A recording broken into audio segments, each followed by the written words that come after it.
First, pull out the pressure knob at the tail of the hemostat, and install it above the pressure rod. Place the comfort cushion under the patient's thighs, and as close to the hips as possible. Withdraw the sheath 3 to 5 centimeters.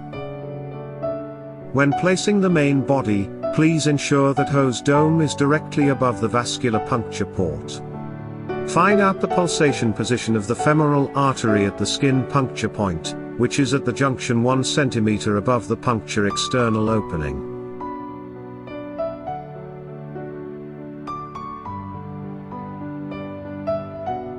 Bind the Velcro belt on both sides.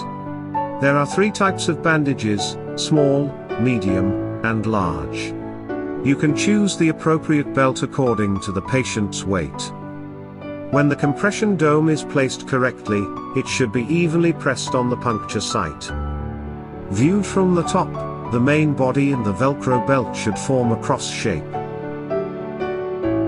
When pulling out the sheath, press the front end of the hemostat with your left hand to prevent bleeding. At the same time, pull out the sheath with your right hand and keep pressing with your left hand.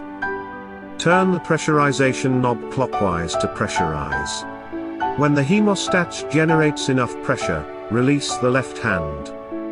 Confirm whether the pulse on the back of the foot beats normally. When the pressure is appropriate, put the compression knob back to its original position. Fill in the pressurization time and pressurization scale. For patients with coronary angiography and cerebral angiography, compression for 4 hours or more is recommended. 6 to 8 hours of compression is recommended for patients with percutaneous coronary intervention, emergency thrombectomy, and tumor intervention. After the first compression for 3 hours, the pressure can be reduced by 1.5 scales. According to the patient's condition and the doctor's judgment, the compression time can be adjusted appropriately.